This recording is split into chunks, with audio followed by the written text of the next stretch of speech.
الحمد لله رب العالمين والعاقبة للمتقين ولا عدوان إلا على الظالمين وأشهد أن لا إله إلا الله وحده لا شريك له ولي الصالحين وأشهد أن محمدا عبده ورسوله وصفيه من خلقه وخليله سيد الأولين والآخرين اللهم صل عليه وعلى آله وصحبه ومن اتبعهم بإحسان إلى يوم الدين أما بعد.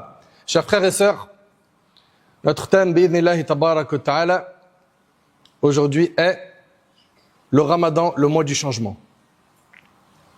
Le Ramadan, le mois du changement. Mes chers frères et sœurs, dans quelques heures, bi'idhnillahi tabarak wa ta'ala, va rentrer le meilleur mois de l'année. Le mois du Ramadan. 30 jours, 720 heures, dans lesquelles on va devoir faire énormément d'efforts. Pourquoi? Vous savez pourquoi? Pour changer. Car c'est une occasion en or pour changer, pour télécharger la meilleure version de toi. Mettre à jour ta foi.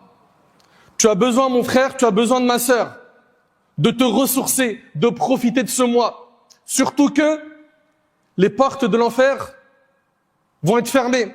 Les portes du paradis sont ouvertes.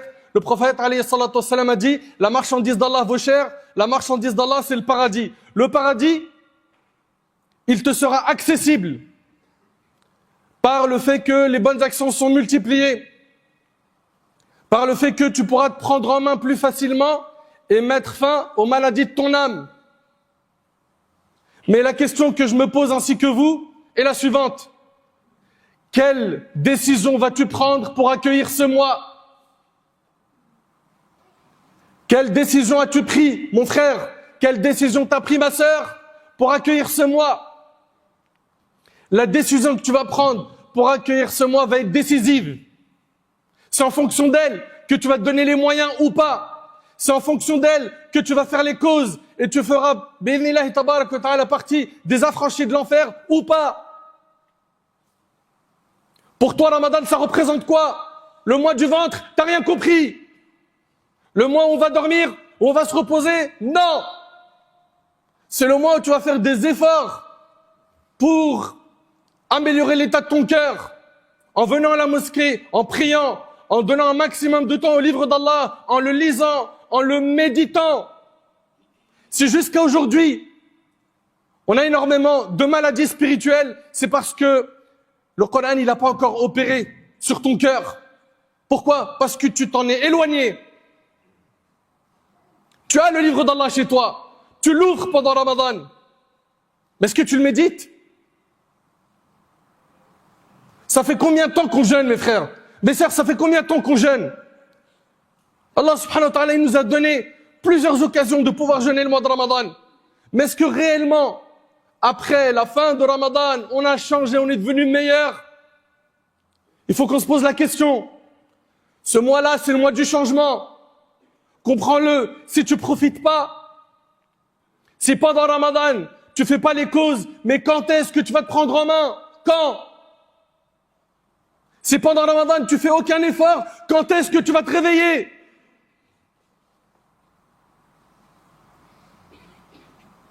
Ceux qui disent, ouais, mais t'as vu le diable, c'est lui qui m'a piégé, les démons ils seront enchaînés. Elle est où ton excuse? Ton seul problème, c'est que tu ne veux pas télécharger la meilleure version de toi. Changer, être quelqu'un de meilleur. Et combien on en a vu, des jeunes et des moins jeunes, qui se sont pris en main pendant Ramadan. Après Ramadan, c'était plus les mêmes. La prière, ça y est, c'est terminé. C'est soudé. C'est une affaire classée. La prière de Subh à la mosquée. Gagner l'argent dans l'illicite, c'est terminé. Il a mis une croix, elle a mis une croix. Combien de personnes ont profité de Ramadan, sont devenus des gens meilleurs? Et quand est-ce que viendra notre tour? Une occasion en or, wallahi l'azim.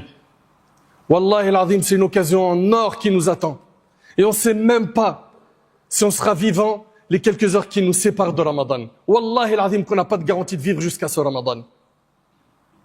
Et si Allah subhanahu wa ta'ala nous accorde de vivre jusqu'à ce mois, wallahi, sachez-le, il nous aura gratifié d'un immense cadeau. Allons-nous être reconnaissants pour ce cadeau?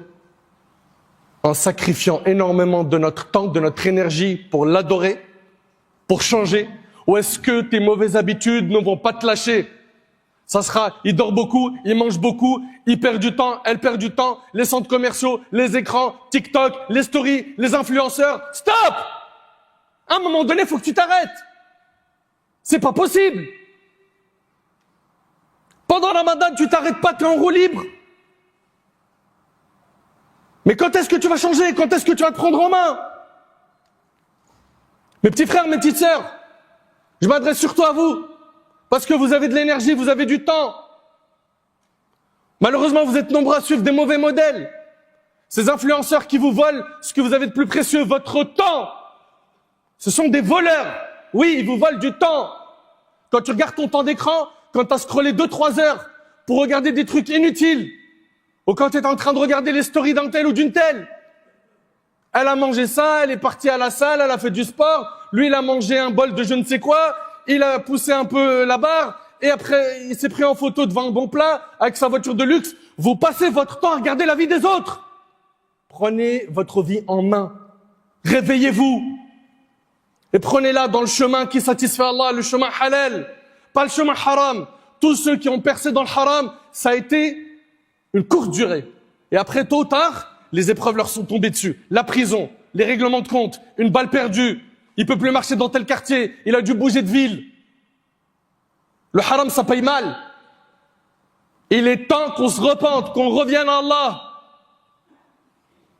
Et le meilleur moyen de revenir vers Allah subhanahu wa ta'ala, c'est de connecter son cœur au livre d'Allah. Connecter son cœur au livre d'Allah, Jalla fi'ula. Allah tabarak wa ta'ala nous dit شهر رمضان الذي أنزل فيه القرآن هدى للناس وبينات من الهدى والفرقان. Le mois du Ramadan au cours duquel le Coran a été descendu comme guide pour les gens et preuve claire de la bonne direction et du discernement. Chers frères, chères sœurs, c'est le mois du Coran.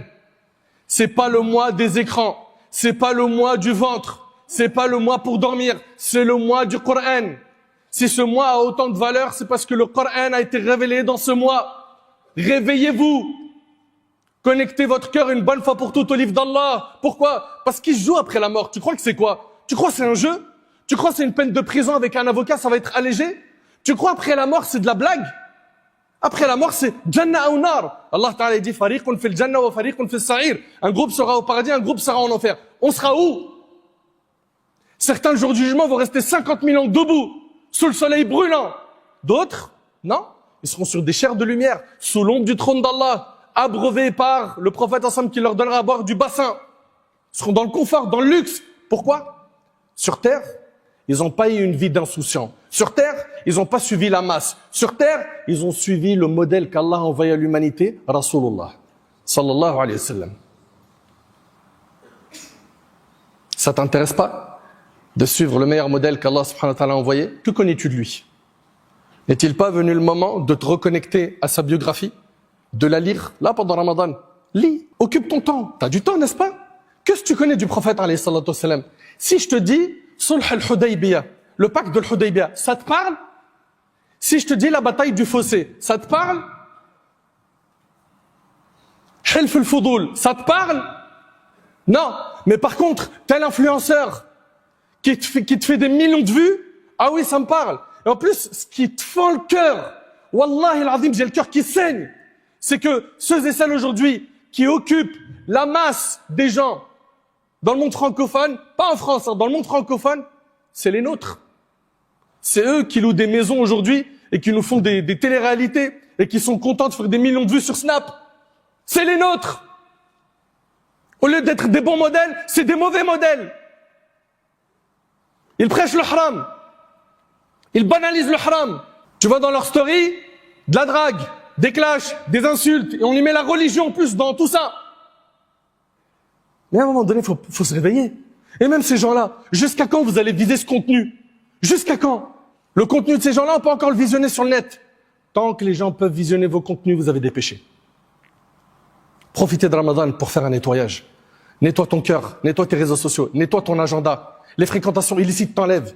Tu fréquentes telle fille dans le haram, tu fréquentes tel garçon dans le haram, c'est maintenant. Nettoie. Lave. Pour que tu puisses changer. Et tout ça, je le dis et je le répète. c'est basé sur un mot. Quelle décision t'as pris pour ton âme pendant ce mois? As-tu réellement pris la décision d'être quelqu'un de meilleur? Si tu as pris cette décision et que tu mets la volonté et que tu fais les causes, bi'idhnillah, ce mois-là, tu en sortiras grandi. Mes chers frères et mes chères sœurs, le prophète sallallahu alayhi wa sallam, dans le hadith rapporté par Ahmed, il a dit alayhi salatu wa sallam sur Abu Huraira, le mois du Ramadan vous est venu, c'est un mois béni, qu'Allah vous a imposé de jeûner. Durant ce mois, les portes des cieux sont ouvertes, les portes de la géhenne sont fermées et les diables sont enchaînés. Dans ce mois, il y a une nuit qui est meilleure que 1000 mois. Et toi, pendant Ramadan, tu vas faire quoi? Tu vas être dans une constante évolution jusqu'à pouvoir tout donner dans les 10 derniers jours de Ramadan, là où se cache la nuit du destin. Mais malheureusement, on vous l'a déjà dit, ces 10 premiers jours, on voit la mosquée, elle est, Allahumma barik, pleine. On n'arrive pas à trouver de place pour stationner. Après, chute libre, il n'y a plus personne. Tu peux rentrer, prier facilement, te garer facilement. Et le 27, on a un nouveau pic. Le 27 du mois de Ramadan. Non! C'est pas comme ça qu'était le prophète, alayhi salatu wassalam. Le prophète, il était dans une constante évolution. C'est-à-dire qu'au début, il donnait beaucoup et à la fin, il donnait le double d'efforts. Comme le rapporte Aïcha radiallahu anha. Chers frères, chères sœurs, l'imam al-Hakim, l'imam Ibn Hibban Ibn Majah, al-Bayhaqi, qu'Allah leur fasse miséricorde, rapport d'Abi Huraira, radiallahu anhu, que le prophète a dit, écoutez bien, toutes les nuits du Ramadan, un héros appelle, ô toi qui veux du bien, accours. Toi qui veux faire le bien, profite, c'est maintenant.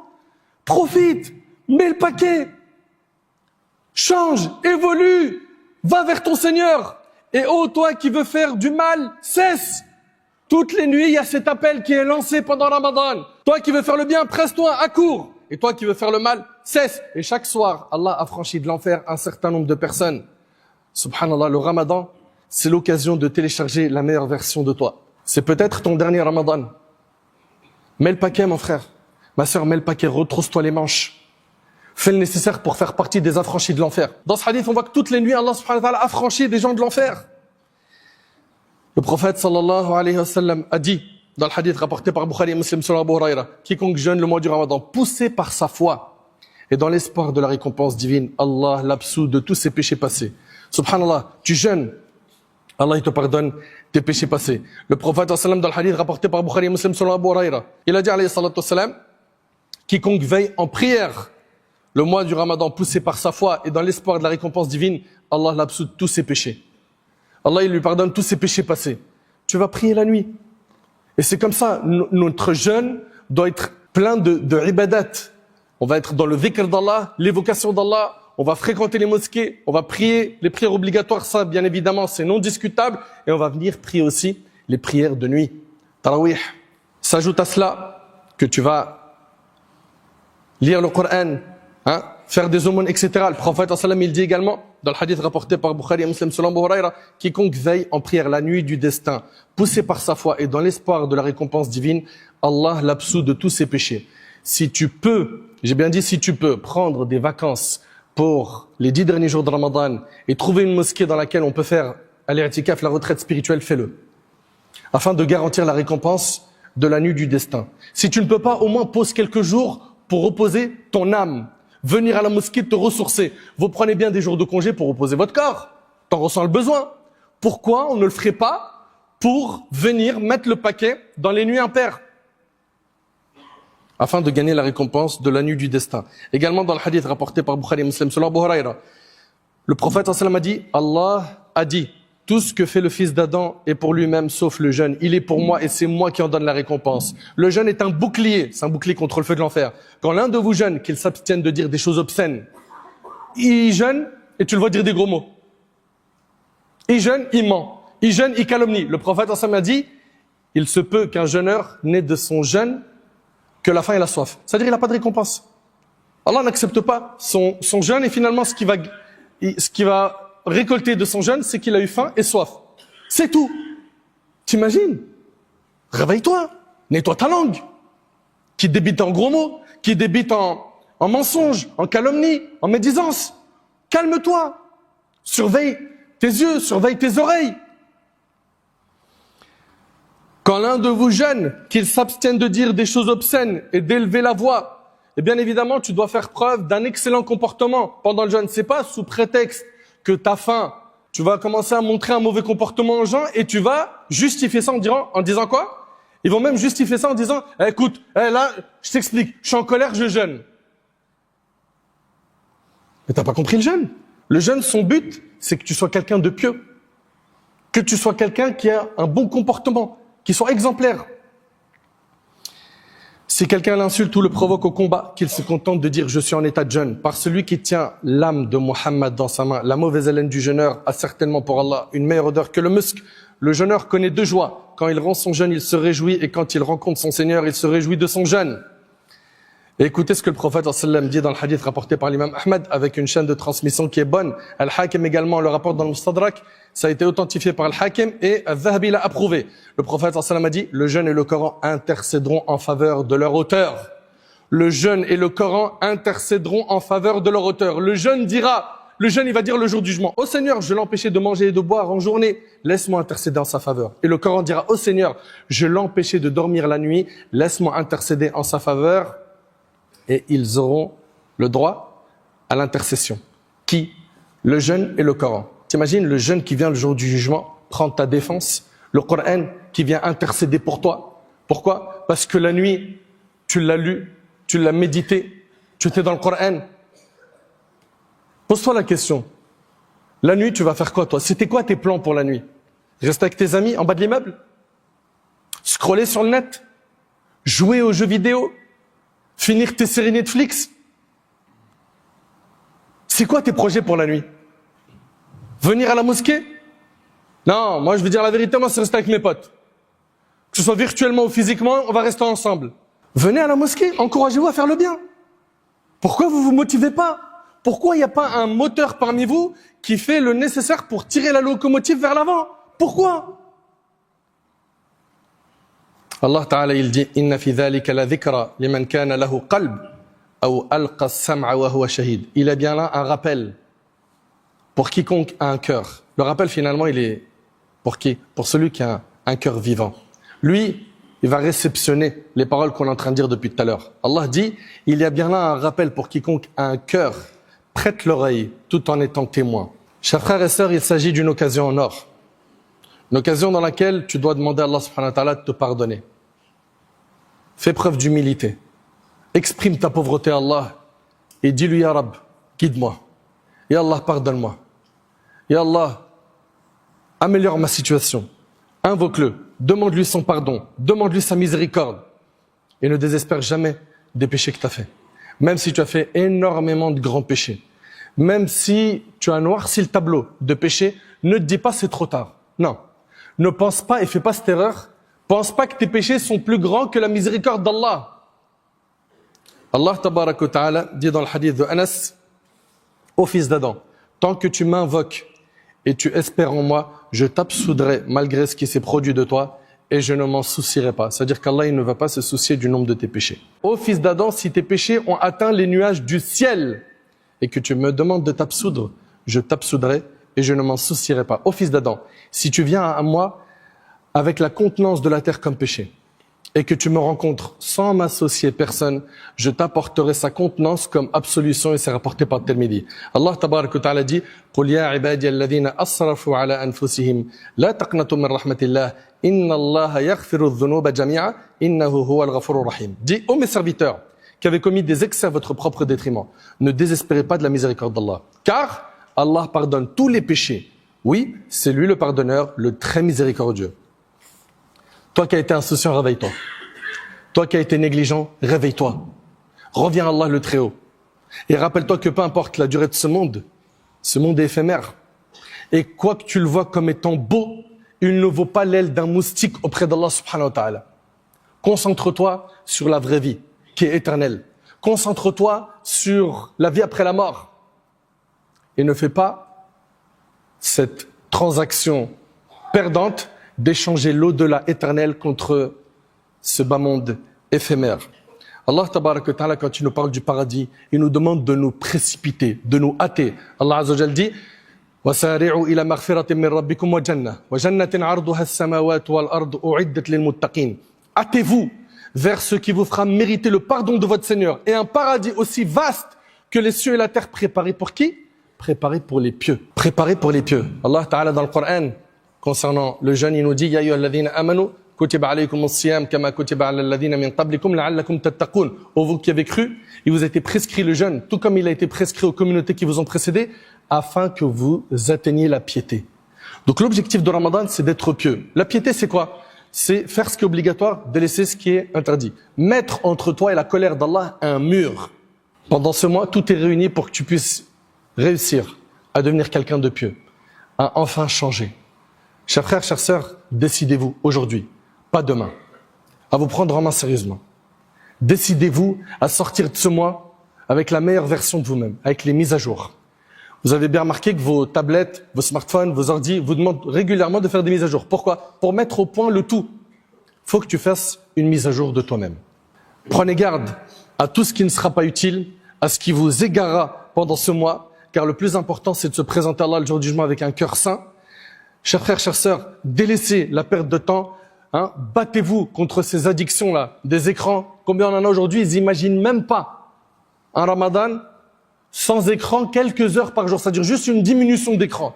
Dis non, attends, je peux pas. Et les prétextes, ils vont y aller. Quand tu lui dis diminue l'écran, non, mais parce que j'en ai besoin parce que. Là, c'est ton cœur que tu dois soigner. Tu as 30 jours. 30 jours pour faire le nécessaire pour changer.